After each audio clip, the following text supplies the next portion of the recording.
First game we're going to start off with is the first game on Friday, the first ever playoff game we ever experienced at a home stadium. It's going to be at Notre Dame. Notre Dame's taking on Indiana. They're a 7-point favorite right now as it stands. As you can see in the resume above, Notre Dame has faced much tougher opponents. I don't say much tougher, but their strength of schedule is just light years ahead of Indiana. Indiana has one of the weakest, if not the weakest, strength of schedule in all of the Power Fours. You see they're ranked 90th.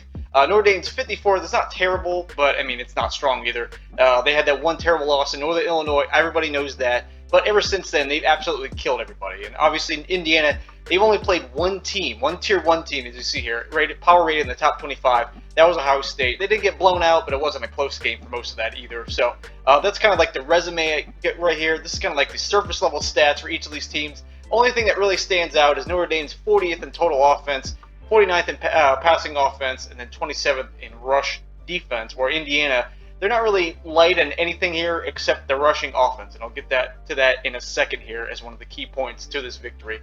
Some of the in-depth stats here, some of the mismatches in favor of Notre Dame.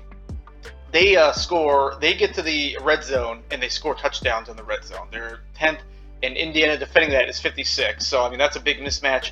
Also, the adjusted yards added per rush, Notre Dame has a big advantage over Indiana, at least on defense. Indiana does not have that much additional yards they gain, the metric, so their running backs do not get yards after contact, kind of that kind of stuff. So that's kind of like the advantages that Notre Dame has here, surface level. The advantage, I wouldn't say advantage that Indiana has, but they're a fast-moving team. They get a lot of possessions, they get a lot of plays, and they score. They're one of the highest-scoring teams in the country. I think they're 41 or 39, something like that. I forget their actual scoring averages. But either way, they're one of the top 5 scoring teams in the country, and they could see adjusted points per minute. They're first in the entire country, as well as defense. They're number 6 too. I mean, Notre Dame's not far behind. They're 4th and 5th in each of those categories as well. But I think Indiana has a slight advantage in how fast they move. And the mismatch here, the passing defense for Indiana is really, really good. They're 4th in opponent passing yards per attempt, and while Notre Dame, as a passing team, is 72nd in yards per attempt.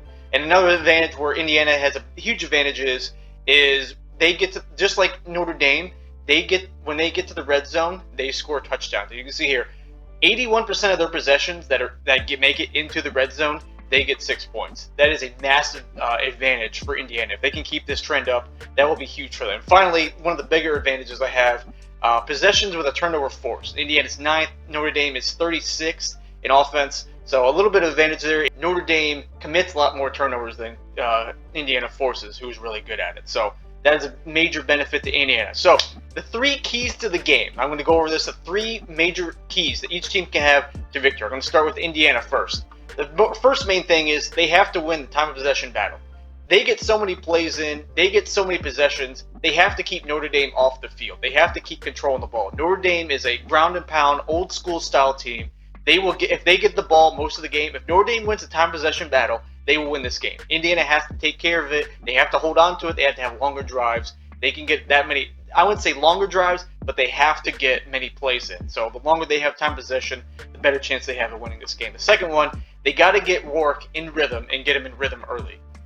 I wouldn't say that they're not a good rushing team, but they're a great passing team. But Rourke needs to get in rhythm. They can't rely solely on passing, but he has to get in a rhythm early. He has to get to the receivers. He has to get it just going for them. Because if they start out, they had a fast start against Ohio State, as you guys remember, and then they didn't do anything till like the last drive of the entire game, which was about 50 minutes of gameplay later. And they really didn't do much in the passing game. They had like 130 yards passing, and 70 of that was in the first quarter. So Rourke needs to get in rhythm early, and they need to establish they have a good passing attack. That'll test out Notre Dame's DBs. And finally, they have to stack the box, and they have to force Leonard to pass. How good Rourke is and how good Leonard is, both these quarterbacks are top 5, I think, in quarterback efficiency. They have to make Notre Dame become a passing team.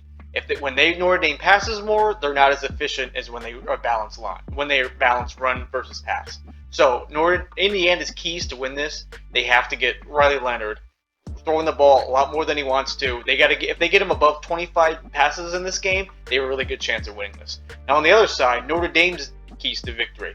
They have to shut down the rushing early. As I said with Indiana, they have to get Rourke in rhythm.